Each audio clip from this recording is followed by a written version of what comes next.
దేవుని నామానికి స్తోత్రము. మీ అందరికీ నాకు వందనాలు.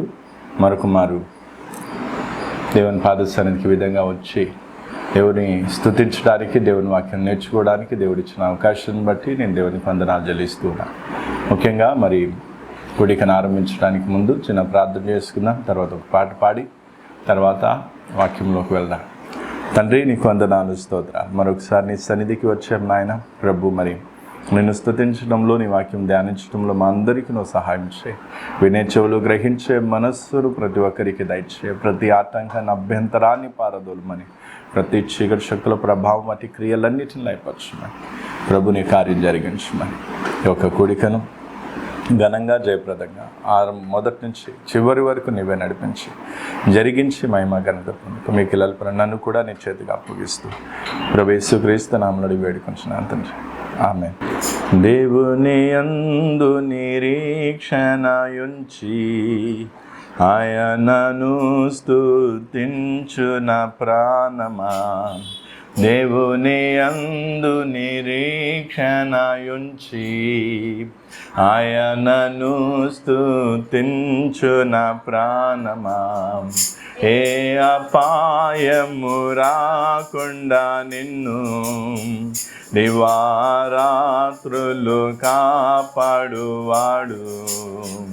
ఏ అపాయము రాకుండా నిన్ను దివారాత్రులు కాపాడువాడు. ప్రతిక్షణం పక్షముండు రక్షకుడు.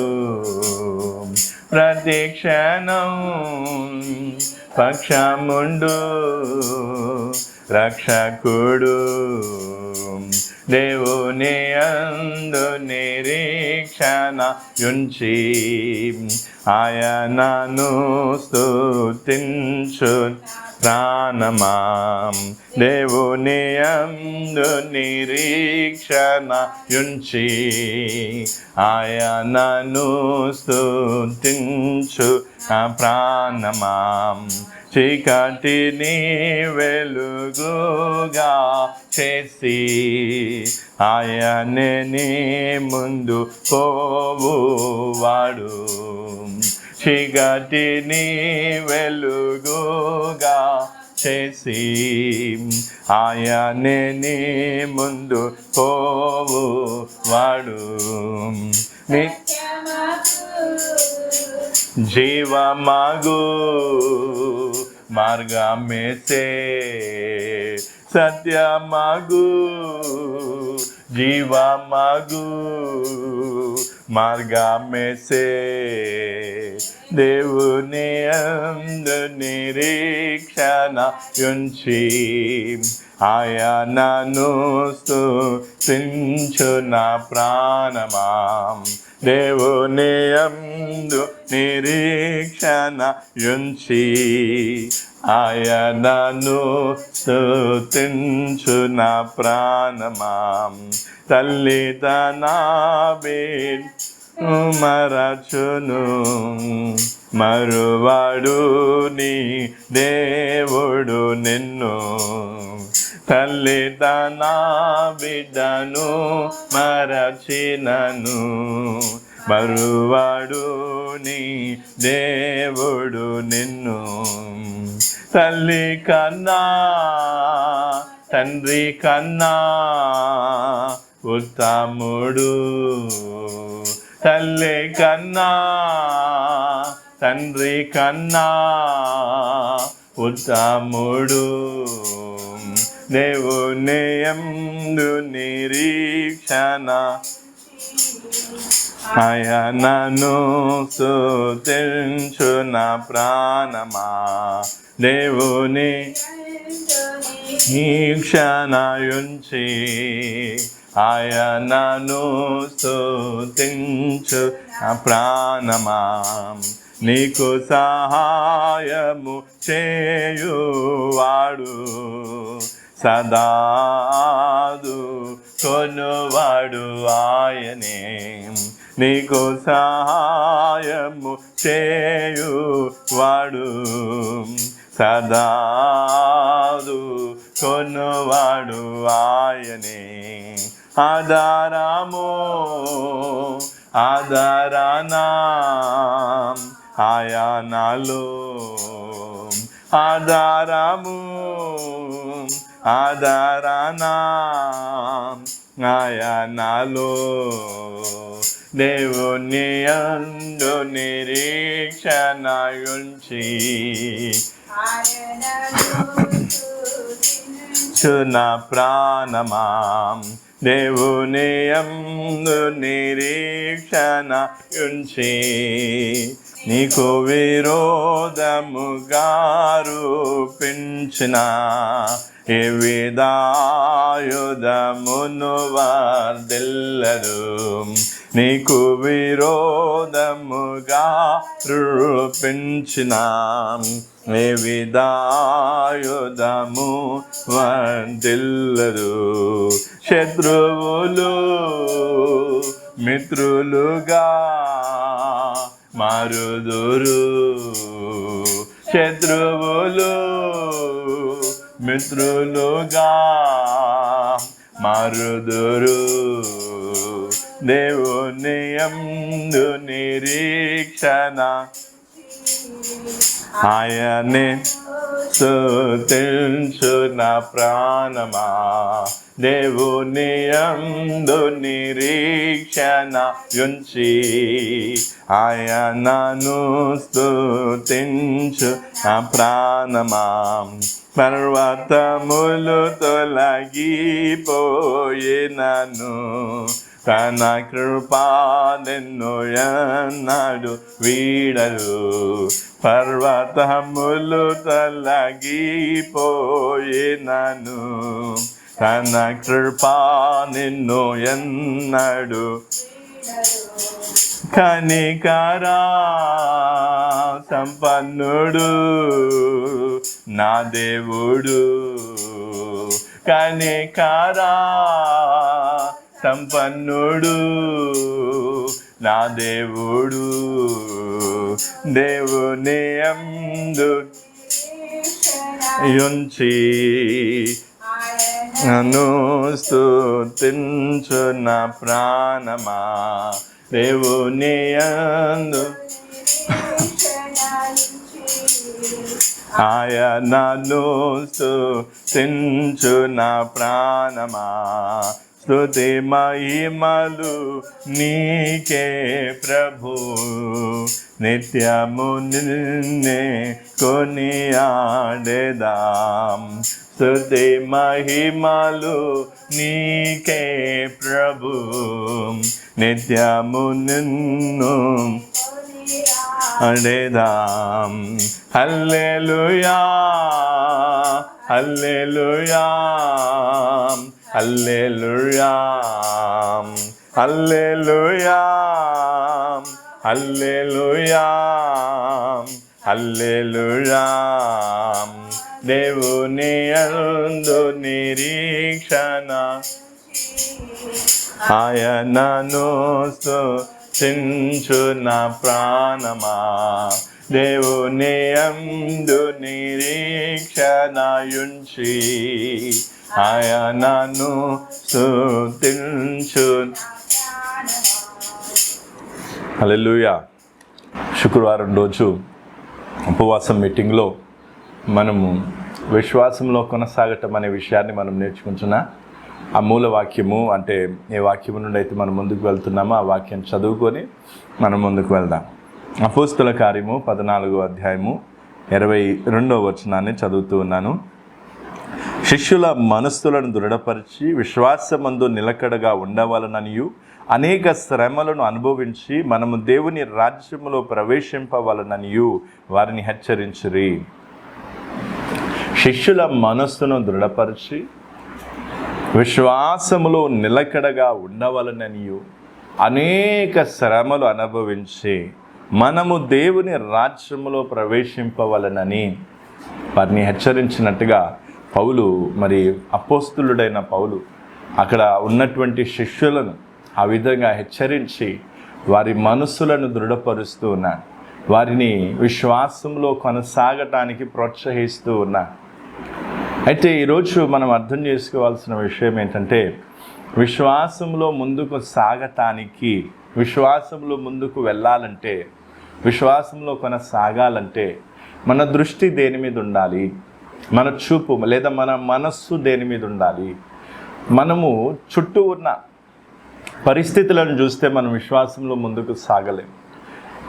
మనకు ఎదురయ్యే పరిస్థితులను చూసి లేదా మన చుట్టూ ఉన్న మనుషులు లేదా మనకు ఎదురయ్యే స్థితిగతులను చూసి మనం నిరాశపడితే, విరక్తి చెందితే లేదా బలహీనపడితే మన విశ్వాసంలో ముందుకు సాగలేం. కాబట్టి ఈరోజు విశ్వాసంలో ముందుకు సాగాలి అంటే మన దృష్టి దేని మీద ఉండాలి, మన మనస్సు దేని మీద ఉండాలి, మనం ఏ విధంగా అడుగులు ముందుకు వెయ్యాలి అనేది, ఈరోజు ఏ విధంగా ముందుకు సాగాలి అనేది మనం నేర్చుకున్నాం. కాబట్టి ఈరోజు మనము ఆ విషయంలోనికి ముందుకు వెళ్దాం. అక్కడ మనము హెబ్రీయులకు రాసిన పత్రిక 11వ అధ్యాయం మనం చదివినట్లయితే 11వ అధ్యాయంలో హెబ్రీయులకు రాసిన పత్రిక 11వ అధ్యాయము 13వ వచనము నుండి చదువుతూ ఉన్నాను.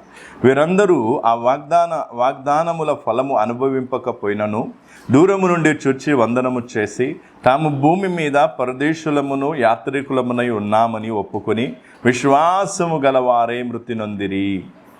ఇలాగూ చెప్పువారు తమ స్వదేశమును వెతుకుచున్నామని విషదపరచుచున్నారు కారా.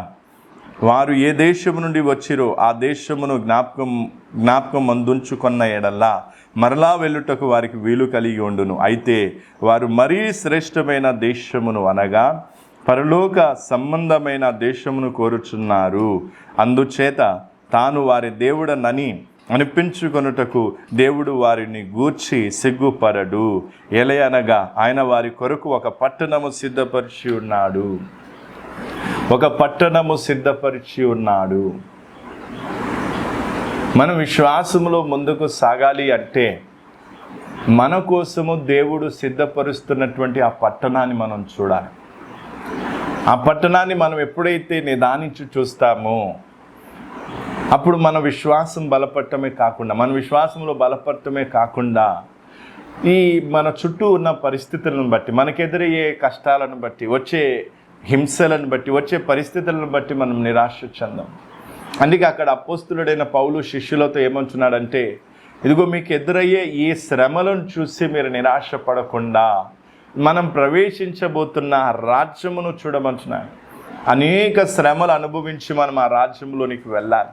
శ్రేష్టమైన రాజ్యంలోనికి మనం ప్రవేశించాలి. కాబట్టి ఆ శ్రేష్టమైన రాజ్యంలోనికి మనం ప్రవేశించాలి అంటే మన చూపు, మన మనస్సు, మన చూపు ఆ దేవుడు సిద్ధపరుస్తున్నటువంటి మరీ శ్రేష్టమైన ఆ రాజ్యం మీద మన దృష్టి ఉండాలి.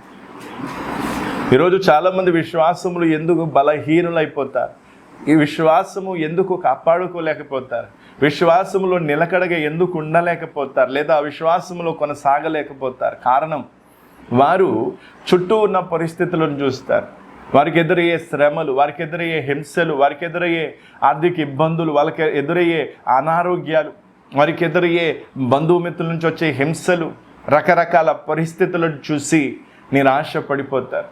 నేను దేవుని నమ్ముకున్నాను, దేవుని నమ్ముకున్న తర్వాత, ప్రార్థన చేస్తున్న తర్వాత, ఉపవాసం పెట్టిన తర్వాత ఇంకా నాకెందుకు ఇలాంటి పరిస్థితులు ఏర్పడుతున్నాయి, ఎందుకు నేను ఇలాంటి పరిస్థితులు ఎదుర్కొంటున్నాను అని దుఃఖపడుతూ ఉంటారు. సహోదరుడా, సహోదరి, ఈరోజు నువ్వు చేసే పెద్ద మిస్టేక్ ఏంటంటే, పెద్ద తప్పు ఏంటంటే, దేవుడు నీ కోసం సిద్ధపరుస్తున్న పట్టణాన్ని నువ్వు చూడటం లేదు, ఆ దేవుని రాజ్యాన్ని నువ్వు చూడటం లేదు. కానీ ఇక్కడ పాత నిబంధనలోని భక్తుల గురించి ఇక్కడ రాయబడి ఉంది.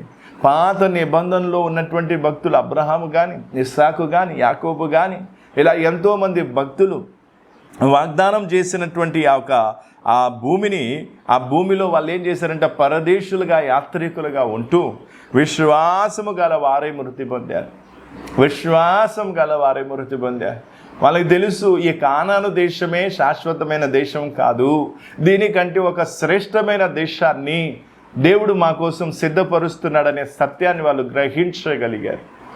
11వ అధ్యాయము 10వ వచనాన్ని మనం చూస్తున్నట్లయితే, ఏలయనగా దేవుడు దేనికి శిల్పియు నిర్మాణకుడునై ఉన్నాడు, పునాదులు గల ఆ పట్టణము కొరకు అబ్రహాము ఎదురు చూచుచుండెను.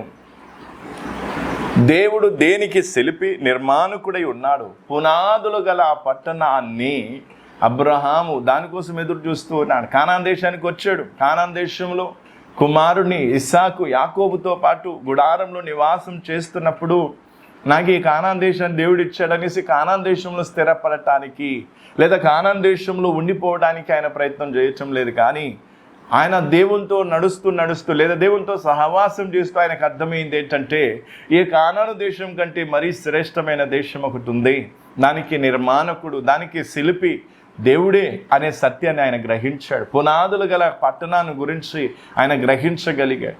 ఈరోజు పరలోకం గురించి ఎన్నోసార్లు నువ్వు విని ఉంటావు, పరలోకం గురించిన ప్రసంగాలు ఎన్నో వినుంటావు. కానీ ఆ పరలోకం ఉంది, ఆ పరలోకాన్ని నేను చూడాలి, లేదా ఆ పరలోకం కోసం నేను సిద్ధపడాలి, లేదా అబ్రహాము ఏ విధంగా అయితే ఎదురు చూశాడో, అబ్రహాము నుంచి వచ్చినటువంటి సంతతి వారు ఆ ఒక శ్రేష్టమైన ఆ ఉన్నతమైన దేవుని రాజ్యము కోసము, లేదా ఆ దేవుడు సిద్ధపరుస్తున్న పట్టణం కోసము, పునాదులు గల పట్టణం కోసం ఎదురు చూశారు. ఆ విధంగా ఎదురు చూసే మనస్సు నీకు లేదు, ఆ విధంగా ఎదురు చూసే చూపు నీకు లేదు. అందుకే ఇక్కడ మనం చూసినట్లయితే వారు స్వదేశంలో ఉండి కూడా వాగ్దానం చేయబడిన భూమిలో ఉంటున్నప్పుడు కూడా వారు పరదేశులుగా యాత్రికులుగా ఉన్నారు.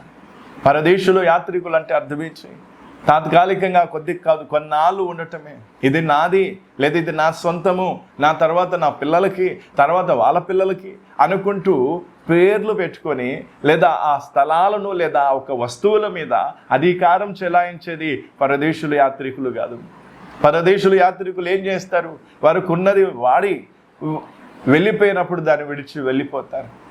అలాగే ఈరోజు మనం చూసినట్లయితే, ఉదాహరణకు మనం చూస్తే, మనం బస్సులో కానీ ట్రైన్లో కానీ ప్రయాణం చేసినప్పుడు టికెట్ కొని మనం టికెట్ తీసుకున్నప్పుడు ఒక సీట్ రిజర్వేషన్ చేసుకుని అక్కడ ఆ రిజర్వేషన్ చేసుకున్నటువంటి ఆ సీటులో మనం ఎంతవరకు ప్రయాణం చేయాలో అంతవరకే దాన్ని వాడుకుంటాం. తర్వాత ఆ సీటును అక్కడ వదిలిపెట్టేసి, ఆ బోగిని విడిచిపెట్టేసి మన గమ్యానికి మనం చేరుకుంటాం.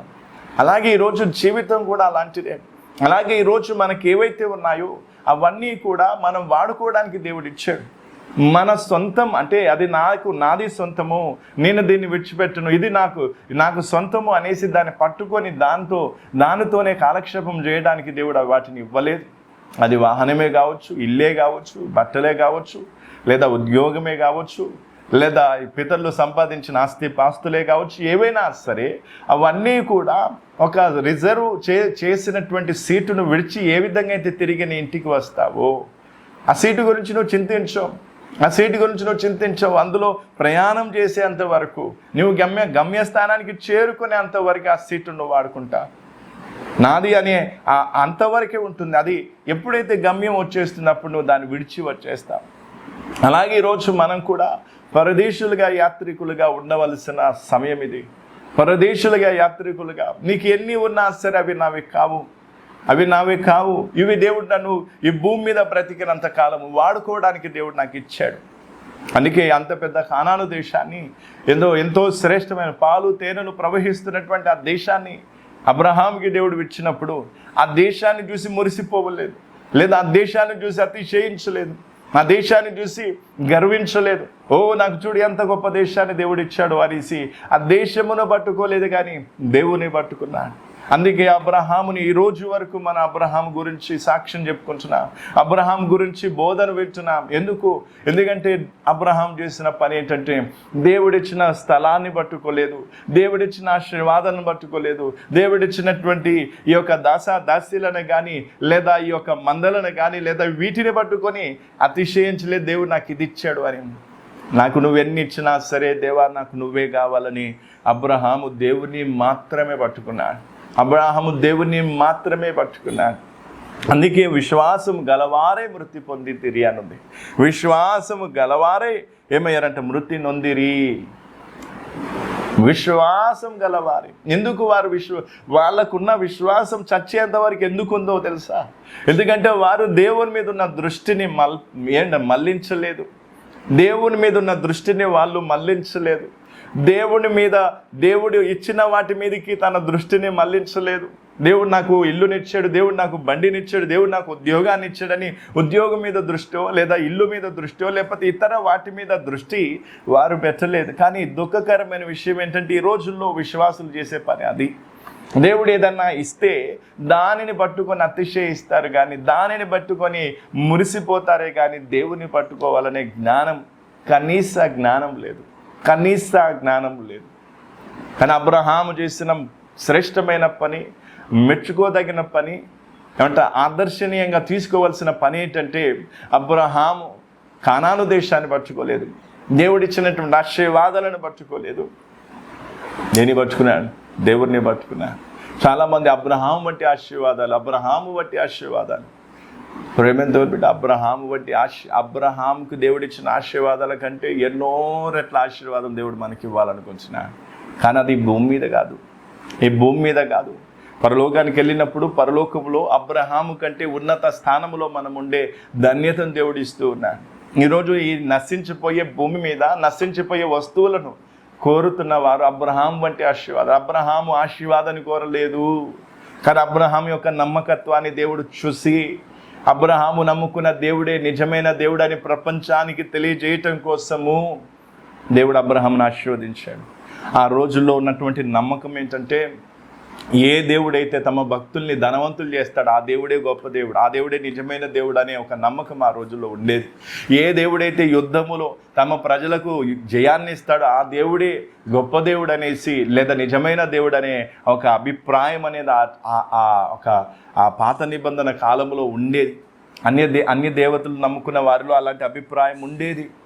అందుకే దాన్ని మనం అర్థం చేసుకోవడానికి 23 నుంచి, ఫిలిస్తీయుల సర్దారులు మన దేవత మన శత్రువు అయిన సాంసోనును మన చేతికి అప్పగించి ఉన్నదని చెప్పుకొని తమ దేవత అయిన దాగోనుకు మహాబలి అర్పించుటకును పండుగ ఆచరించుటకును కూడుకొనిరి.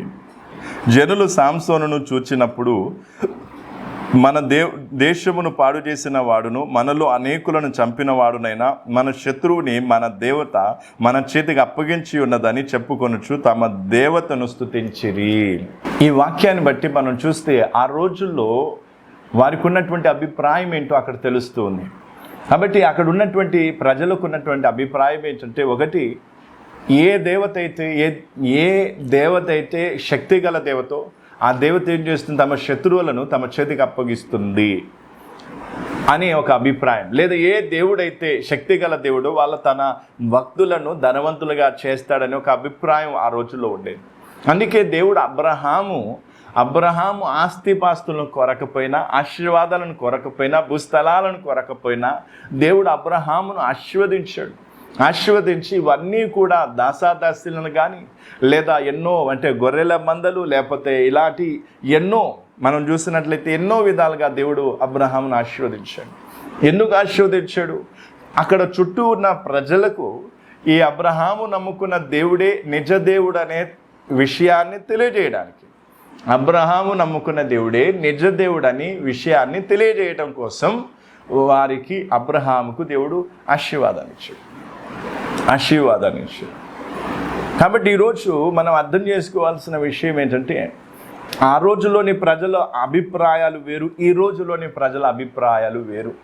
కాబట్టి ఈ రోజులో మనము ధనవంతులమైతే లేదా గొప్పవారమైతే ఏమవుతుంది? అప్పుడు యేసు ప్రభు నిజమైన దేవుడని ప్రజలు తెలుసుకుంటారు అనుకోవడం అపోహ మాత్రమే. ఎందుకంటే ఆ రోజుల్లోని అభిప్రాయాలు వేరు, ఈ రోజుల్లోని అభిప్రాయాలు వేరు.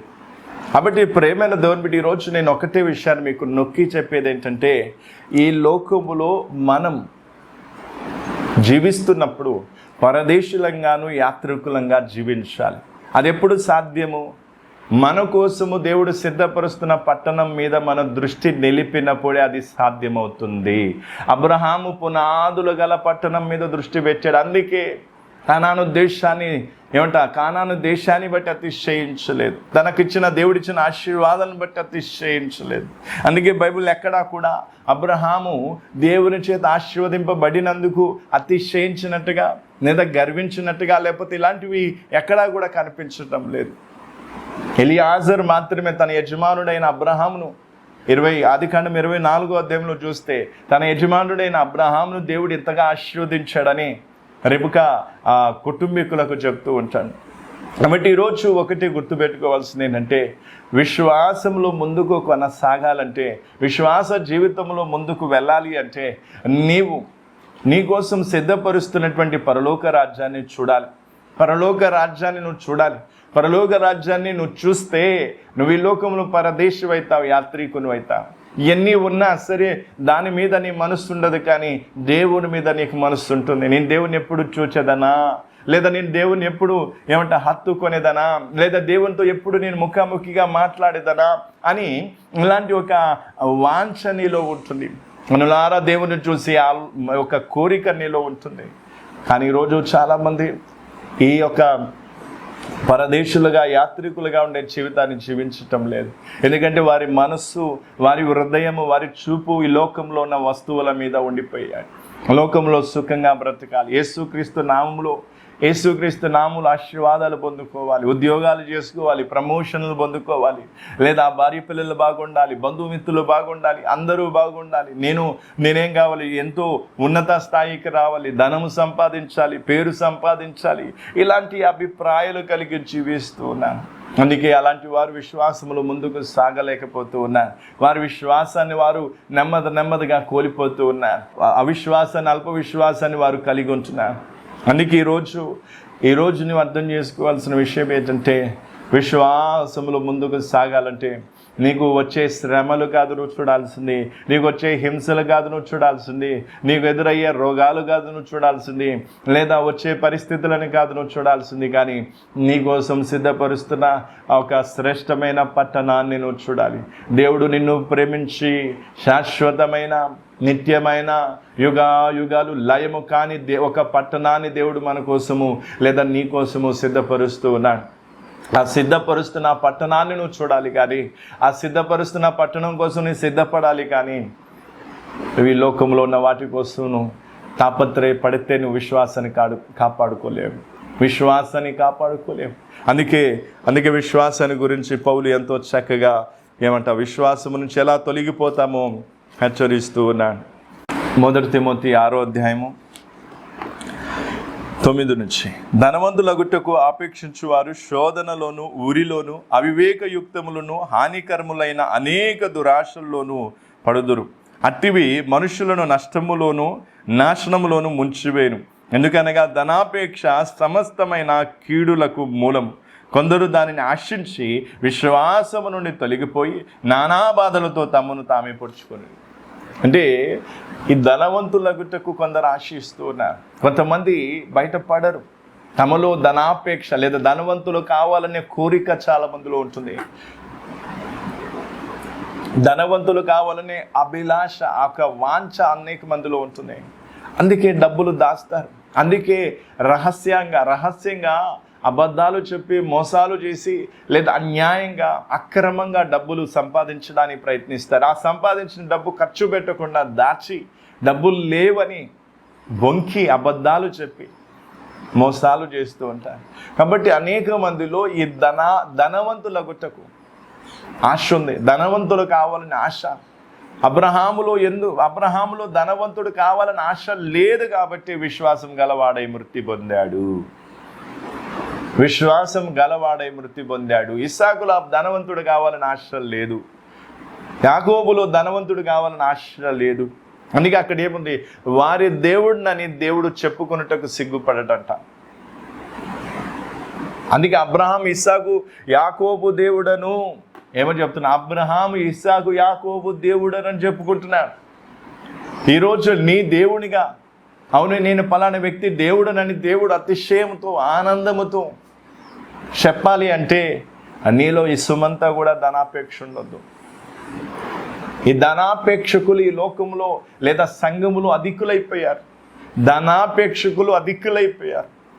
సంఘము ఉజ్జీవింపబడకపోవడానికి, లేదా సంఘములో రావలసినటువంటి ఆ ఉజ్జీవానికి ముఖ్యమైన ఆటంకం ఎవరు అంటే ఈ ధనాపేక్షకులు, గర్విష్ఠులు.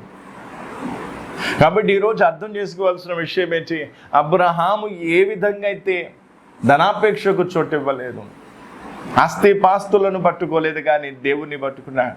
అందుకే విశ్వాసం గలవాడై మృతి పొందాడు.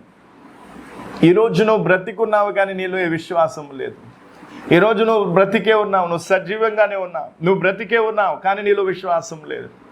నీలో ఎంత విశ్వాసం ఉండాలో అంత విశ్వాసం లేదు. అందుకే ఈరోజు నీవు నీ దేవునిగా చెప్పుకోవడానికి సిగ్గుపడుతున్నాడు. నీలాంటి అల్ప విశ్వాసులు లేదా అవిశ్వాసులు, ధనాపేక్షకులు లేదా లోకమును ప్రేమించి లోకంలో ఉన్న వాటిని ఆశించే వారిని చూసి దేవుడు తమ దేవునిగా లేదా వారి దేవునిగా చెప్పుకోవడానికి సిగ్గుపడతాడు. ఈరోజు అబ్రహాం, ఇస్సాకు, యాకోబు వంటి జీవితం మనకు కావాలి. వాళ్లకు ఇంతటి వాక్యం తెలియదు, పరిపూర్ణమైన వాక్యం వారికి లేదు, సహవాసం లేదు, దైవ సేవకులు లేరు. అయినా కూడా వారికి తెలిసిన దాంట్లో ఎంత నమ్మకంగా ఉన్నారంటే ఈరోజు వాళ్ళ నుంచి ఆదర్శంగా, వారి జీవితాన్ని ఆదర్శంగా తీసుకోవాల్సి వస్తుంది. వాళ్ళకంటే ఎన్నో రెట్ల గొప్ప విశ్వాసం నీలో ఉండాలి. కానీ ఈరోజు అలాంటి విశ్వాసం నీలో ఎందుకు లేదు అంటే నీలో ధనాపేక్ష ఉంది. నువ్వు ఆస్తిని, భూస్థలాలను చూస్తున్నావు, ఇంటిని చూస్తూ ఉన్నావు, కట్టుకున్న ఇల్లును చాలదంటూ ఇంకా పైన ఇల్లు కట్టడానికి ప్రయత్నం చేస్తూ ఉన్నా.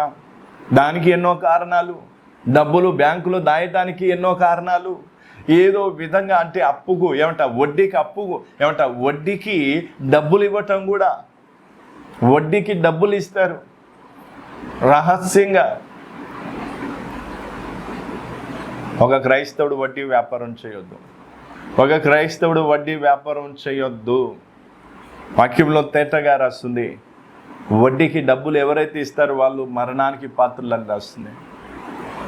కాబట్టి ప్రేమను గవర్నమెంట్ ఈరోజు అనేక మంది ధనాపేక్షకులై విశ్వాసాన్ని కోల్పోతూ ఉన్నారు. కానీ అబ్రహాం, ఇస్సాకు, యాకోబు మాత్రము విశ్వాసాన్ని కోల్పోలేదు. వారిలో ధనాపేక్ష లేదు. వాళ్ళు పరదేశులుగా, యాత్రికులుగా ఈ లోకంలో బ్రతికారు.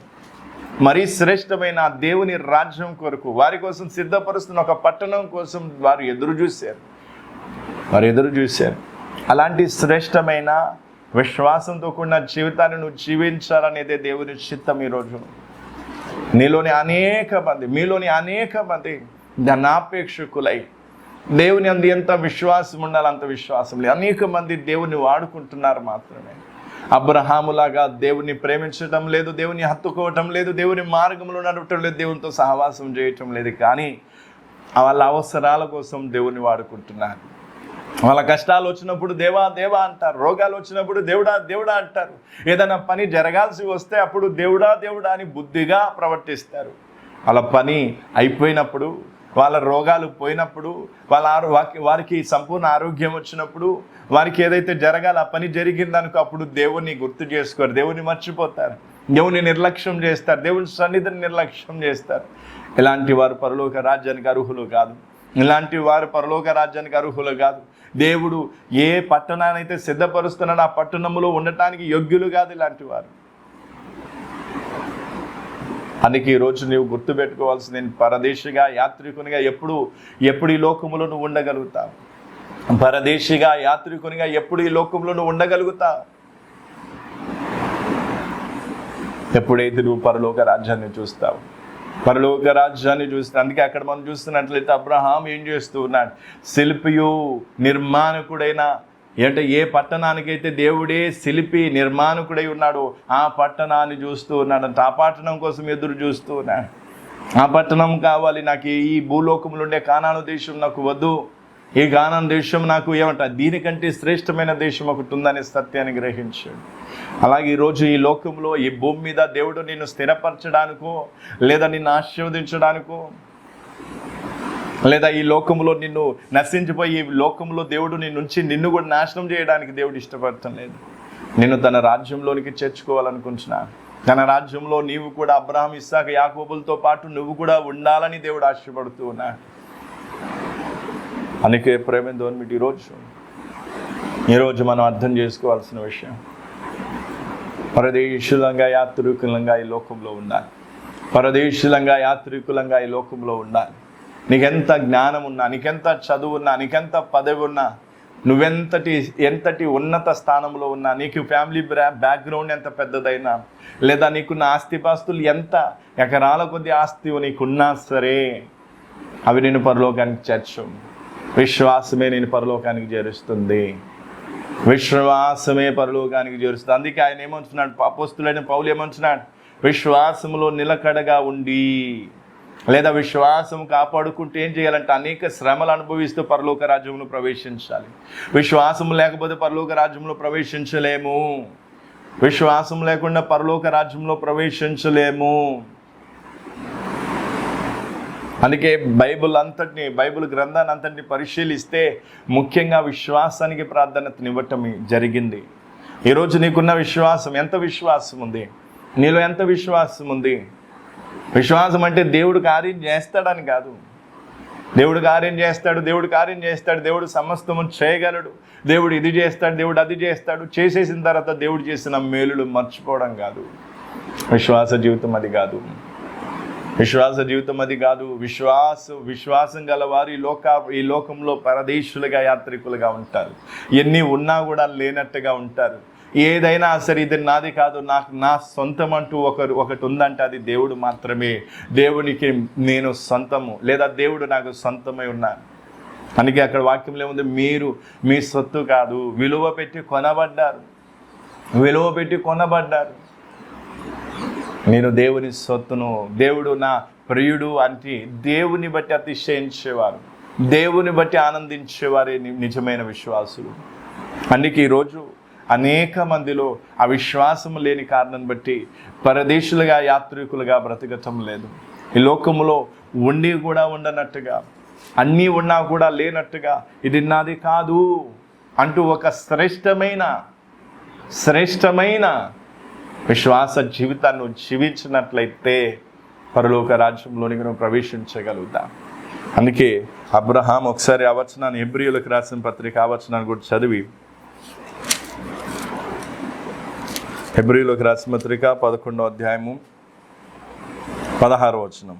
అయితే వారు మరీ శ్రేష్టమైన దేశమును, అనగా పరలోక సంబంధమైన దేశమును కోరుచున్నారు.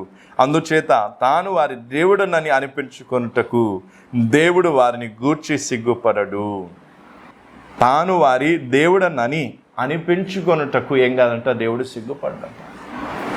అంటే దేవుడు మనల్ని చూసినప్పుడు నేను వీరి దేవుడని చెప్పుకోవడానికి దేవుడు సిగ్గుపడద్దు, తల దించుకోవద్దు.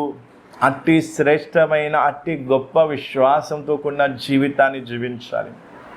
ఈరోజు అనేక మందికి ఉన్నటువంటి విశ్వాసం ఏంటో తెలుసా?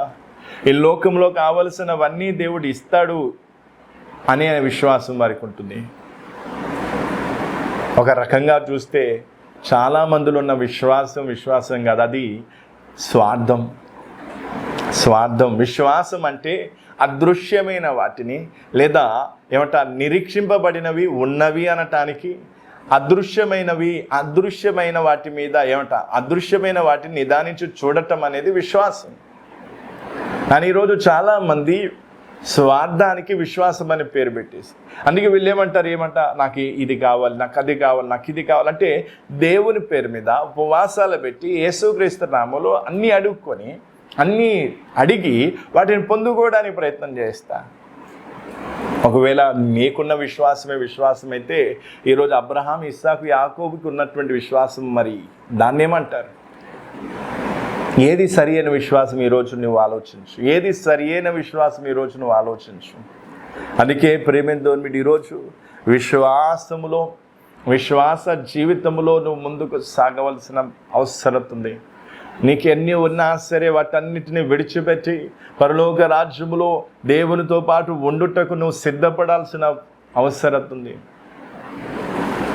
అందుకే వాళ్ళు ఏం చేశారంట, అక్కడ మనం చూసినట్లయితే, ఇలాగూ చెప్పువారు తమ స్వదేశమును వెతుకుచున్నామని విషదపరచుచున్నారు కదా. అంటే ఇక్కడ తమ స్వదేశమును వెతుకుచున్నారు.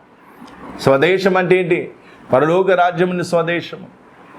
అందుకే వాళ్ళు ఏం చేయలేదు. అయితే వారు ఏ దేశము నుండి వచ్చిరో ఆ దేశమును జ్ఞాపకం అందుకున్న ఎడల మరలా వెళ్ళుటకు వారికి వీలు కలిగి ఉండును. అంటే వారు ఏ దేశాన్ని అయితే విడిచి వచ్చారో ఆ దేశాన్ని వారు జ్ఞాపకం చేసుకోలేదు, వాటిని మర్చిపోయారు.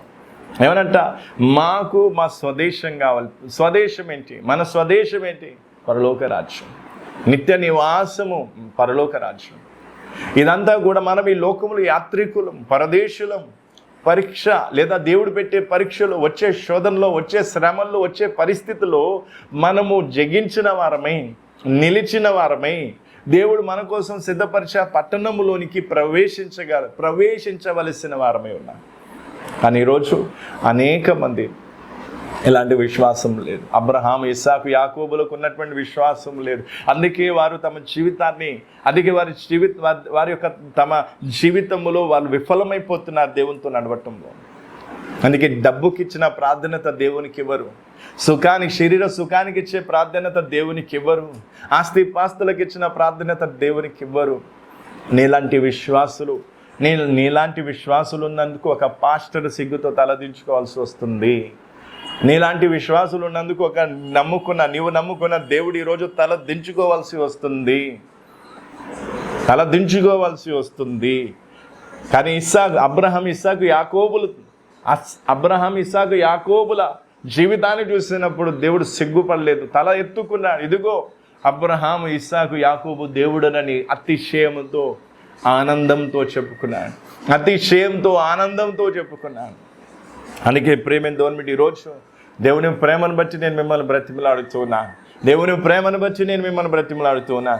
ఈరోజు అబ్రహాం, ఇస్సాకు, యాకోబులు విశ్వాసం కలిగి వాళ్ళు మృతి పొందారు. కానీ ఈరోజు నిన్ను చూస్తే, ఇప్పుడు నీవు బ్రతికున్నా కూడా నీలో ఎంత విశ్వాసం ఉండాలో అంత విశ్వాసం లేదు. నీలోని విశ్వాసాన్ని చూస్తే అసహ్యం వేస్తుంది. ఎంత విశ్వాసం ఉండాలో అంత విశ్వాసం లేదు. నీవు విన్న వాక్యం ఇంకా ఎవరైనా నీ స్థానంలో విని ఉంటే, నువ్వు విన్న వాక్యం ఎవరైనా వేరే వాళ్ళు విని ఉంటే, వారు నీకంటే గొప్ప విశ్వాసం కనపరిచేవారేమో. నీ స్థానంలో ఎవరైనా వేరే వాళ్ళు ఇంకెవరైనా ఉంటే, నీకంటే మంచి శ్రేష్టమైన క్రైస్తవ జీవితాన్ని జీవించేవారేమో. నీ ఏళ్ల నుంచి వాక్యం వింటూ కూడా ఇంకా బురదలో దొరిలే పంది వంటి జీవితాన్ని, కక్కిన వాంతును తిరిగి తినే కుక్క వంటి జీవితాన్ని నువ్వు జీవిస్తూ ఉన్నా. ఎంతటి విశ్వాసం నీకు ఉండాలి అంత విశ్వాసం నీకు లేదు. ఆ విశ్వాసం లేని కారణాన్ని బట్టి సిగ్గుతో తలదించుకోవడానికి బదులు 4వ కీర్తన 2వ వచనం, నరులారా ఎంతకాలం నా గౌరవమును అవమానముగా మార్చెదరు, ఎంతకాలం వ్యర్థమైన దానిని ప్రేమించెదరు, ఎంతకాలం అబద్ధమైన వాటిని వెతికెదరు. ఎంతకాలం వ్యర్థమైన వాటిని ప్రేమించెదరు, ఎంతకాలం అబద్ధమైన వాటిని వెతకెదరు. ప్రేమైన దేవుని బిడ్డ, ఈరోజు అబద్ధమైన వాటిని నువ్వు వెతుకుతూ ఉన్నా. అబద్ధమైన వాటిని, ఈ లోకంలో ఉన్న వాటిని కోరేవాళ్ళు అబద్ధాన్ని వెతుకుతున్నట్టు. లోకములో ఉన్న వస్తువులను ఆశించేవారు, ధనాన్ని ఆశించేవారు, ఆస్తిపాస్తులను ఆశించేవారు అబద్ధాన్ని వెతుకుతూ ఉన్నారు. లయమైపోయే వస్తువులను, శాశ్వతంగా ఉండని వస్తువులను వాళ్ళు ఆశించి అబద్ధాన్ని వెతుకుతూ ఉన్నారు. వ్యర్థమైన వాటిని ప్రేమిస్తూ ఉన్నారు. నువ్వు ప్రేమించాల్సింది దేవుని కానీ వ్యర్థమైన వాటిని కాదు.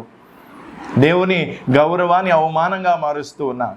దేవుడు నిన్ను చూసి తలెత్తుకోవాల్సిన దేవుణ్ణి ఈరోజు తలదించుకునేటట్టు జీవిస్తూ ఉన్నా. నిన్ను, నీ కుటుంబాన్ని చూసినప్పుడు తలదించుకుంటూ ఉన్నాడు. నోవాహు కాలములో మానవుని సృష్టించినందుకు దేవుడు హృదయంలో నొచ్చుకున్నట్టుగా ఈరోజు దేవుడు నిన్ను చూసి నొచ్చుకుంటూ ఉన్నాడు, బాధపడుతూ ఉన్నాడు. నిన్ను సృష్టించినందుకు, నిన్ను రక్షించినందుకు, నీ పాపాలు క్షమించినందుకు, నరకానికి వెళ్తున్న నిన్ను పరలోకం వైపు తిప్పినందుకు ఈరోజు దేవుడు బాధపడుతూ ఉన్నాడు. అందుకే ఈరోజు అనేక మందిలో ఎంతటి విశ్వాసం ఉండాలో అంత విశ్వాసం లేదు. పరదేశులుగా యాత్రికులుగా ఉండవలసిన వారు ఈ లోకంలో స్థిరపడటానికి ప్రయత్నాలు చేస్తూ ఉన్నారు. కష్టాలు వచ్చినప్పుడు దేవుడా అని, కష్టాలు పోయిన తర్వాత సుఖభోగాలు అనుభవించినప్పుడు దేవుడిని నిర్లక్ష్యం చేసే దౌర్భాగ్య క్రైస్తవ జీవితాన్ని ఎంతోమంది జీవిస్తూ ఉన్నారు. అట్టి వారి రోజు బుద్ధి తెచ్చుకోవాలని నేను కోరుతూ ఉన్నాను. అట్టి వారికి నేను హెచ్చరిస్తూ ఉన్నాను. నువ్వు చూడవలసిన పరలోక రాజ్యాన్ని, శ్రేష్టమైన రాజ్యాన్ని, నీకోసం దేవుడు సిద్ధపరుస్తున్న రాజ్యమును, ఆ పట్టణాన్ని నువ్వు చూస్తే ఎన్ని కష్టాలు వచ్చినా, ఎన్ని నష్టాలు వచ్చినా, ఎన్ని పరిస్థితులు వచ్చినా సరే నువ్వు విశ్వాసములో బలముగా ముందుకు సాగగలుగుతా. ఈరోజు విశ్వాసంలో ముందుకు సాగపోవడం కారణం ఏంటంటే వారి దృష్టి ఈ లోకం మీద ఉంది, లోకంలో ఉన్న వస్తువుల మీద ఉంది, మనుషుల మీద ఉంది, వారి చుట్టూ ఉన్న పరిస్థితుల మీద వారి దృష్టి ఉంది. కానీ దేవుని రాజ్యం మీద వారి దృష్టి లేదు. అబ్రహాము దేవుని రాజ్యాన్ని చూశాడు, పునాదులు గల పట్టణాన్ని చూశాడు. కానీ ఈరోజు నువ్వు దేన్ని చూస్తూ ఉన్నావు? నువ్వు దేన్ని చూస్తూ ఉన్నావు? నీ పిల్లలు దేన్ని చూస్తూ ఉన్నారు? అమెరికాను చూస్తూ ఉన్నారు, లేదా కెనడాను చూస్తూ ఉన్నారు. ఎంతోమంది విశ్వాసము లేదా విశ్వాసం గల వారు తమ పిల్లల్ని బయటి దేశాలకు పంపించి డబ్బు సంపాదించడానికి, బయటి దేశాల్లో ఉద్యోగాలు చేస్తే డబ్బులు ఎక్కువ వస్తాయని డబ్బు మీద ఉన్న వ్యామోహాన్ని బట్టి, ధనాపేక్షని బట్టి బయటికి పంపిస్తూ ఉంటారు, బయటి దేశాలకు పంపిస్తూ ఉంటారు. ఎందుకు? ధనాపేక్ష. ఎంతోమంది ఈరోజు ఎంతోమంది బయటి విదేశాలకు వెళ్ళి డబ్బు సంపాదించడమే లక్ష్యంగా పెట్టుకుంటూ ఉన్నా. విదేశాలకు వెళ్ళటం గొప్ప కాదు, పరలోక రాజ్యంలోకి వెళ్ళటం గొప్ప. కాబట్టి నీ పిల్లలు ఎక్కడ, స్వదేశంలో, భారతదేశంలో ఎక్కడున్నా సరే, ఏ మూలలున్నా సరే, ఎలాంటి స్థితిలో ఉన్నా సరే, వాళ్ళు దేవుని రాజ్యంలో ఉండే విధంగా వారు ఉండాలి. కానీ విదేశాలకు వెళ్ళి డబ్బులు సంపాదించడమే లక్ష్యంగా పెట్టుకోవడం కాదు. ఏ దేశంలో అయితే నువ్వు పుట్టావో ఆ దేశానికి నువ్వు న్యాయం చేయాలి. ఆ దేశ వాసులకు, ఆ దేశ ప్రజలకు సువార్త చెప్పి వారి కోసం రక్తము చిందించే వ్యక్తి నీవు, నీ కుటుంబం అయి ఉండాలి. అని ఈరోజు పొట్ట కూటి కోసము, లేదా సుఖ భోగాల కోసము, ఆస్తి పాస్తుల కోసము విదేశాలకు వెళ్ళి డబ్బును సంపాదించే దౌర్భాగ్య పరిస్థితి ఏర్పడుతుంది. అందుకే ఈరోజు విశ్వాసులైన ప్రతి ఒక్కరు కూడా, ఈరోజు విశ్వాసులుగా చెప్పుకుంటున్న ప్రతి ఒక్కరు కూడా బుద్ధి తెచ్చుకోవాలని యేసుక్రీస్తు నామములో నేను హెచ్చరిస్తూ ఉన్నాను. ఎందుకంటే మీరు విశ్వాసులుగా పిలువబడుతున్నారు, కానీ మీలో విశ్వాసం లేదు. మిమ్మల్ని చూస్తే దేవుడు తలదించుకుంటున్నాడు. అబ్రహామును చూసినప్పుడు దేవుడు తలెత్తుకున్నాడు, ఇసాకును చూసినప్పుడు దేవుడు తలెత్తుకున్నాడు, యాకోబును చూసినప్పుడు దేవుడు తలెత్తుకున్నాడు. మరి వారి జీవితాలను చూసినప్పుడు దేవుడు అతిశయించాడు. ఇదిగో విశ్వాసులంటే ఇలా ఉండాలి, ఇదిగో నన్ను నమ్మిన బిడ్డలంటే ఈ విధంగా ఉండాలని వారిని బట్టి అతిశయించాడు, ఆనందించాడు. అలాగే ఈరోజు నువ్వు అర్థం చేసుకోవాల్సింది ఏంటి? ఈరోజు నిన్ను బట్టి దేవుడు అతిశయిస్తూ ఉన్నాడా, ఆనందిస్తూ ఉన్నాడా? దేవుడు నిన్ను చూసినప్పుడు దేవుని హృదయం నెమ్మది లేదా ఆనందంతో నిండుకుంటుందా? సామెతలు 10:1 జ్ఞానము గల కుమారుడు తండ్రిని సంతోషపరచు.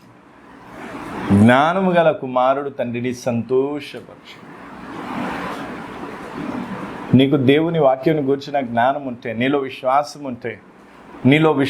ఉంటే, నీ ప్రవర్తన సత్ప్రవర్తన, నీతిగల ప్రవర్తన అయితే తండ్రి సంతోషపడతాడు. నువ్వు నిజమైన దేవుని కుమారుడు అయితే, నిజంగా దేవుని అందు ఒక చక్కని విశ్వాసం కలిగిన వ్యక్తివైతే తండ్రి నిన్ను చూసి సంతోషిస్తాడు.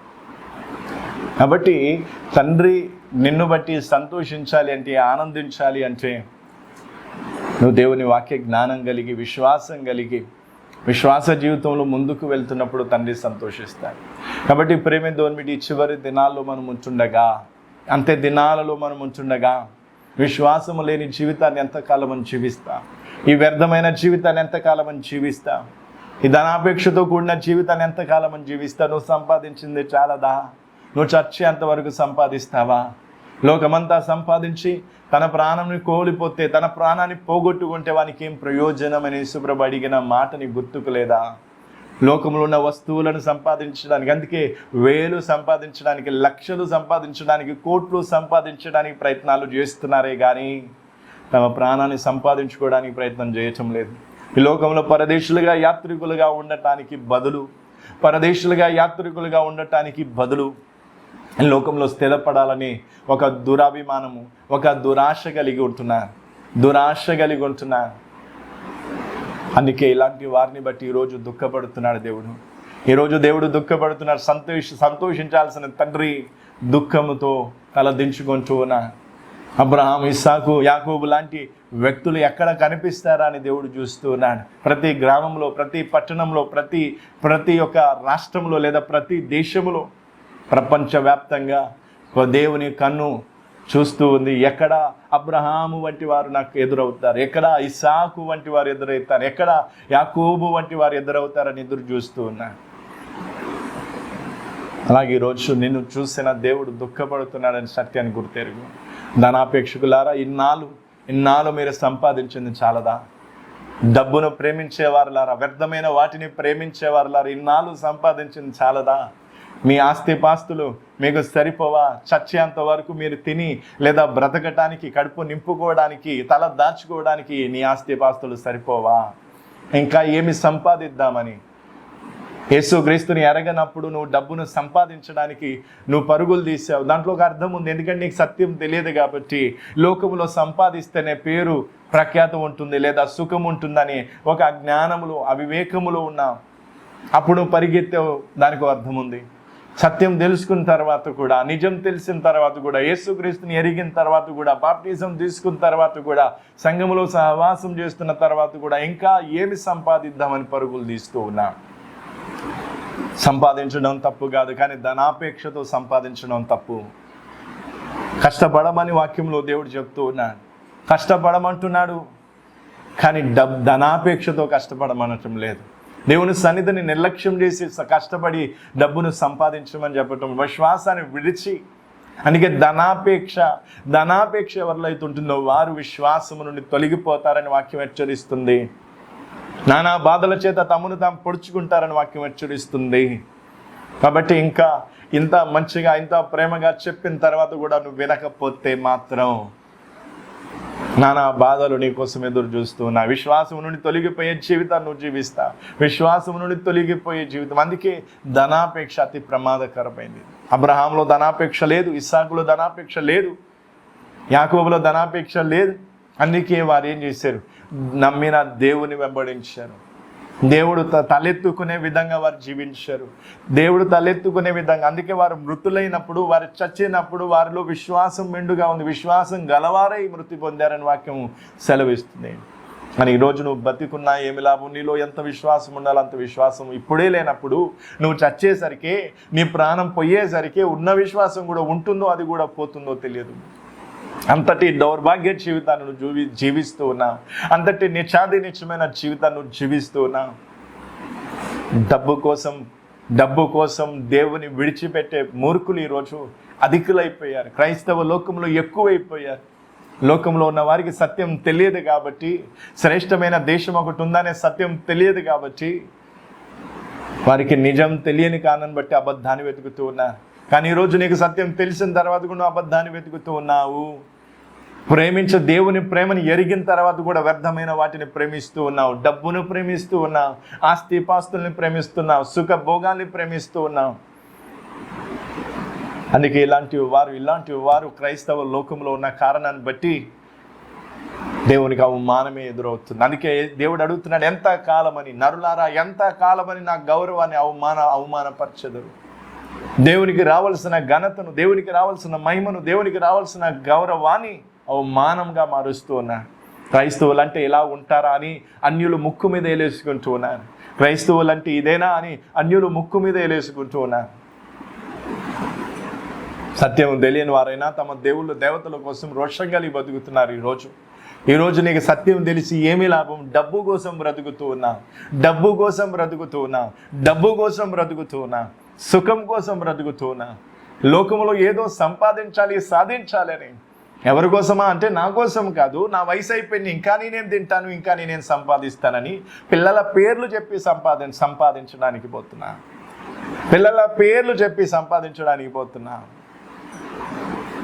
ఒకప్పుడు భార్య పేరు చెప్పావు, అప్పుడు పిల్లల పేర్లు చెప్పావు, తర్వాత మనమనాల పేర్లు చెప్తావు. నువ్వు నచ్చేంత వరకు సంపాదన మీద దృష్టి పెడతావు, కానీ నీ ప్రాణాన్ని కోల్పోతున్నావు అనే సత్యాన్ని మర్చిపోతున్నావు. అందుకే నీలాంటి క్రైస్తవులు ఉన్నంతకాలం దేవునికి అవమానమే ఎదురవుతుంది. అందుకే దినమెల్లా మిమ్మును బట్టి నేను అవమానపరచబడుతున్నానని వాక్యంలో తేటగా సెలవిస్తున్నాను. రోమియోలకు రాసిన పత్రిక 2వ అధ్యాయం 23వ వచనం. ధర్మశాస్త్రమందు అతిశయించి నీవు ధర్మశాస్త్రం మీరుట వలన దేవుని అవమానపరిచెదవా? వ్రాయబడిన ప్రకారం మిమ్మును బట్టియే కదా దేవుని నామము అన్యజనుల మధ్యను దూషింపబడుచున్నది. మిమ్మును బట్టియే కదా దేవుని నామము అన్యజనుల మధ్యను దూషింపబడుచున్నది. యెషయా గ్రంథం 52వ అధ్యాయం 5వ వచనం. నా జనులు ఊరికయే కొనిపోబడి ఉన్నారు, వారిని బాధపరచువారు వారిని చూచి గర్జించుచున్నారు. ఇదే యెహోవా వాక్కు. దినమెల్లా నా నామము దూషింపబడుచున్నది. దినమెల్లా నా నామము దూషింపబడుచున్నది. వ్రాయబడిన ప్రకారము మిమ్మును బట్టియే కదా దేవుని నామం అన్యజనుల మధ్యను దూషింపబడుచున్నది. మిమ్మును బట్టియే కదా దేవుని నామం అన్యజనుల మధ్యలో దూషింపబడుచున్నది. దినమెల్లా దేవుని నామం అన్యజనుల మధ్యలో దూషింపబడుచున్నది.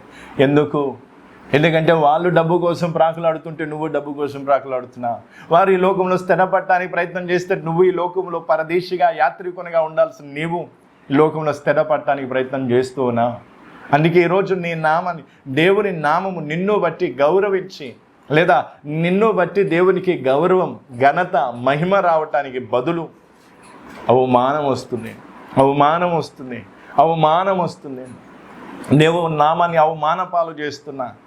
దేవుని నామాన్ని అవమాన పాలు చేస్తున్న వాళ్ళారు గుర్తుపెట్టుకోండి. ఎన్నాళ్ళు ఈ విధంగా నడవదు. దేవుని నామాన్ని అవమాన పాలు చేసే వాళ్ళారు గుర్తుపెట్టుకోండి. మీ అంతం ఏంటి? దేవుని బ్రతికినంత కాలం దేవుని అతిశయించి ఆనందపరిచి సంతోషపరచాల్సిన నీవు, యేసు ప్రభు 33.5 సంవత్సరాలు ఈ భూమి మీద బ్రతికినప్పుడు ఆయన బ్రతికినంత కాలము చనిపోవడంలో కూడా తండ్రిని సంతోషపరిచాడు. అందుకే ఇదిగో ఈయన నా ప్రియ కుమారుడు, ఈయన యందు నేను ఆనందిస్తున్నాను. నేను 2 మార్లు దేవుడు తండ్రి కుమారుని గురించి చెప్తూ ఉన్నా. ఆయన వేసిన అడుగు వేస్తూ ఆయన ఇచ్చిన మాదిరి చొప్పున నువ్వు నడిస్తే నువ్వు కూడా ఆయనను సంతోషపెట్టే వ్యక్తివైతా. అబ్రహాం, ఇస్సాకు, యాకోబు కంటే గొప్ప అతిశయాన్ని, ఆనందాన్ని దేవునికి మిగులుస్తావు. కానీ ఈరోజు దినమెల్లా నిన్ను బట్టి దేవుడు దుఃఖపడుతున్నాడు. దినమెల్లా నిన్ను బట్టి అనే జనుల మధ్యలో దేవుడి నామం దూషింపబడుతుంది, దేవుడి నామం అగౌరవపరచబడుతుంది. అందుకే ఈరోజు మతోన్మాదులకు ఎందుకు అవకాశం దొరుకుతుంది? మతోన్మాదులు ఎందుకు ఏలెత్తి చూపిస్తూ ఉన్నారు? క్రైస్తవులు ఇదిగో క్రైస్తవులు, అదిగో పాస్టర్లు, అదిగో ఇదా సేవ, ఇదిగో అని ఎందుకు అన్యజనులు దేవుని నామాన్ని దూషణ పాలు చేస్తూ ఉన్నారు? ఎందుకంటే క్రైస్తవులు సరిగ్గా లేని కారణం బట్టి, వారిలో విశ్వాసం లేని కారణం బట్టి, వారిలో మెండుగా ధనాపేక్ష, లోకపరమైన సుఖభోగాలను ఆశించే మనస్సు వారిలో ఉన్న కారణాన్ని బట్టి దేవుని నామం ఘనత లేదా దేవుని నామానికి మహిమ, ఘనత లేదా గౌరవం రావటానికి బదులు అవమానం. అందుకే ఇక్కడేముంది? వ్రాయబడిన ప్రకారం మిమ్మును బట్టియే కదా అన్య జనుల మధ్యలో దేవుని నామం దూషింపబడుచున్నది, దినమెల్లా దూషింపబడుచున్నది. నువ్వు బ్రతికే బ్రతుకును బట్టి దేవుని దూషణ పాలు చేస్తూ ఉన్నా. వాక్యం అంటే శ్రద్ధ లేదు, ప్రార్థన అంటే శ్రద్ధ లేదు. ఒకటే, నీకు కష్టం వస్తే దేవుడు కావాలి, కష్టం రాకపోతే దేవుడితో అవసరం లేదు. ఎలాంటి నీచులు, ఇలాంటి దగ్గర జారిపోయిన క్రైస్తవులు ఉన్నంతకాలం దేవునికి అవమానం ఎదురవుతూనే ఉంటుంది. దేవుడు నిన్ను సృష్టించినందుకు, దేవుడు నిన్ను రక్షించినందుకు దుఃఖపడాల్సి ఉంటుంది. అందుకే ఈరోజు నువ్వు తెలుసుకోవాల్సిన విషయం, అబ్రహాం, ఇస్సాకు, యాకోబు వంటి జీవితం ఈరోజు కావాలి. అబ్రహాం, ఇస్సాకు, యాకోబు వంటి జీవితం ఈరోజు నీకు, నీ కుటుంబానికి కావాలి. నిన్ను, నీ కుటుంబాన్ని చూసినప్పుడు ఇదిగో వీరి దేవుడిని నేనే అని దేవుడు అతిశయంతో చెప్పుకోవాలి. నిన్ను బట్టి దేవునికి అవమానం కాదు, మహిమ రావాలి, ఘనత రావాలి, దేవుని హృదయంలో ఆనందం, సంతోషం రావాలి. నేను చూసినప్పుడు, నీ ప్రవర్తన చూసినప్పుడు, కీర్తనలో రాయబడినట్టుగా ఏమంట, ఒకని ప్రవర్తన చూసినప్పుడు దేవుడు ఆనందిస్తాడంట. నీతిగల ప్రవర్తన చూసినప్పుడు, హేబేలు ప్రవర్తన, నీతిగల ప్రవర్తన చూసి దేవుడు ఆనందించాడు. అలాగే నువ్వు కూడా మంచి ప్రవర్తన కలిగి, నీతిగల జీవితం కలిగి నువ్వు జీవించినప్పుడు నిన్ను బట్టి ప్రభు ఆనందిస్తా, సంతోషిస్తా. అందుకే ఈరోజు విశ్వాసంలో ముందుకు సాగాలి అంటే, విశ్వాస జీవితంలో ముందుకు వెళ్ళాలి అంటే ఒకటే పని, నీ దృష్టి పరలోకం వైపు పెట్టు. అబ్రహాం, ఇస్సాకులు, యాకోబులు ఏ విధంగా అయితే పరలోకం మీద దృష్టి పెట్టారో ఆ విధంగా నువ్వు కూడా శ్రేష్టమైన, ఉన్నతమైన ఆ దేశం మీద దృష్టి పెట్టు, ఆ పట్టణం మీద దృష్టి పెట్టు, పునాది గల పట్టణం మీద దృష్టి పెట్టు. అప్పుడు చూడు నీ జీవితం ఎంత మెరుగైతుందో, నీ జీవితంలో ఎంత పరివర్తన వస్తుందో. బ్రతుకుట క్రీస్తే చావైతే మేలే అంటాం. అందుకే అలాంటి క్రైస్తవుల కోసం తండ్రి ఎదురు చూస్తున్నా, అలాంటి బిడ్డల కోసం, అలాంటి విశ్వాసుల కోసం తండ్రి ఎదురు చూస్తున్నా. ఒకప్పుడు క్రైస్తవులను చూసినప్పుడు భయపడేది అన్యజనులు. ఈరోజు అదే అన్యజనులు క్రైస్తవుల నెత్తల మీదకి వచ్చి కూర్చుంటూ ఉన్నారు, వాళ్ళ భుజాల మీద కూర్చుంటూ ఉన్నారు, వాళ్ళని హేళన చేస్తూ ఉన్నారు. వాళ్ళని నీచపరుస్తూ ఉన్నారు. వారు నమ్ముకున్న దేవుని అగౌరవపరుస్తూ ఉన్నారు. వాడు వీడు అనుకుంటూ ఎంత నీచంగా బూతులు తిడుతూ ఉన్నారు. ఎందుకు? అది వాళ్ళ మూర్ఖత్వమే కావచ్చు, కానీ దానికి మించి క్రైస్తవులు ఇచ్చిన అలుసు, క్రైస్తవులు జీవించే జీవిత విధానాన్ని బట్టి వారికి అలుసు దొరికింది. వారు ఆ మాటలు అనటానికి వారికి అవకాశం దొరికింది. అందుకే ఈరోజు ఒక శ్రేష్టమైన క్రైస్తవ జీవితాన్ని నువ్వు జీవిస్తావా? నీ దృష్టి పరలోకం మీద ఉండాలి. నీ దృష్టి పరలోకం మీద ఉండాలి, కానీ భూమి మీద ఉండొద్దు. భూలోకంలో ఉన్న వస్తువుల మీద ఉండొద్దు. పరదేశిగా, యాత్రికునిగా, ధనాపేక్ష లేకుండా. అందుకే వాక్యం ఏమని చెప్తుంది? ధనాపేక్ష లేని వారి ఒక క్రైస్తవులో ధనాపేక్ష ఉండొద్దు, ఏమాత్రం ఉండొద్దు. ధనాపేక్ష కలిగిన వారు నిజమైన క్రైస్తవులు కాదు. దొంగ క్రైస్తవులు,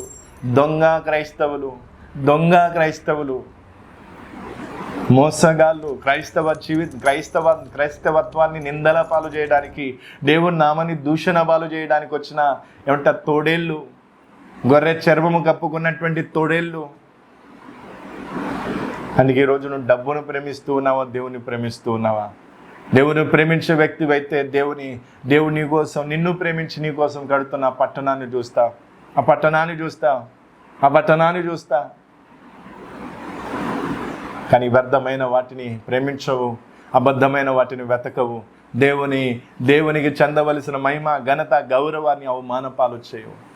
అందుకే అబ్రహాం, ఇస్సాకు, యాకోబు దేవుడనని దేవుడు అతిశయంతో చెప్పుకుంటున్నాడు. ఆ వచనాలు కూడా చదివి ముగించుకున్నాను.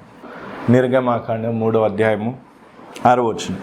మరియు ఆయన, నేను నీ తండ్రి దేవుడను, అబ్రహాము దేవుడను, ఇస్సాకు దేవుడను, యాకోబు దేవుడనని చెప్పగా మోషే తన ముఖమును కప్పుకొని దేవుని వైపు చూడ వేరెచ్చని.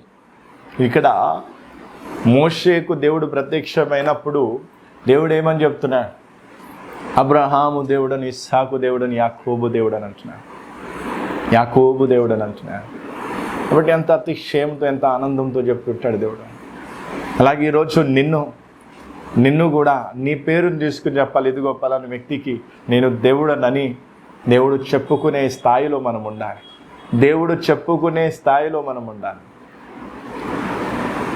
నీ పిల్లలు నిన్ను బాధ పెట్టినప్పుడు కన్నందుకు బాధపడతావు, వారిని పెంచినందుకు బాధపడతావు. వీళ్ళు ఇంత నీచంగా ఎందుకున్నారని వారిని గురించి నువ్వు దుఃఖపడతావు. మరి అదే దుఃఖము దేవునిలో ఉంటుంది, లేదా నిన్ను బట్టి దేవుడు దుఃఖిస్తున్నాడనే సత్యాన్ని ఎందుకు గ్రహించలేకపోతున్నా? అందుకే ఈరోజు దీనికి మించి ఇంకా నేను చెప్పదలుచుకోలేదు. అందుకే ఈరోజు దేవుని సన్నిధిలో నువ్వు తీసుకోవాల్సిన తీర్మానం, ఈ లోకంలో పరదేశిగా, యాత్రికునిగా జీవించి పరలోక రాజ్యం వైపు నీ దృష్టి నిలిపి, నీ మనస్సును పెట్టి, నీ కోసం దేవుడు సిద్ధపరుస్తున్న పట్టణం కోసం ఎదురు చూస్తే, లేదా దానికోసం నువ్వు సిద్ధపడితే, ప్రేమింద్రుడి, ఈ లోకంలో నీకు ఎన్ని జరిగినా కూడా నువ్వేమాత్రం నిరాశపడు. ధనాపేక్షను విడిచిపెట్టు, విర్రవీగుతున్న దుష్టత్వాన్ని విడిచిపెట్టు. దేవుని నామాన్ని అవమాన పాలు చేయటం మానుకో. అందుకే ఈ రోజు నుంచి పశ్చాత్తాపడు, మార్మనుషుకొని ప్రార్థన చేసుకున్నా.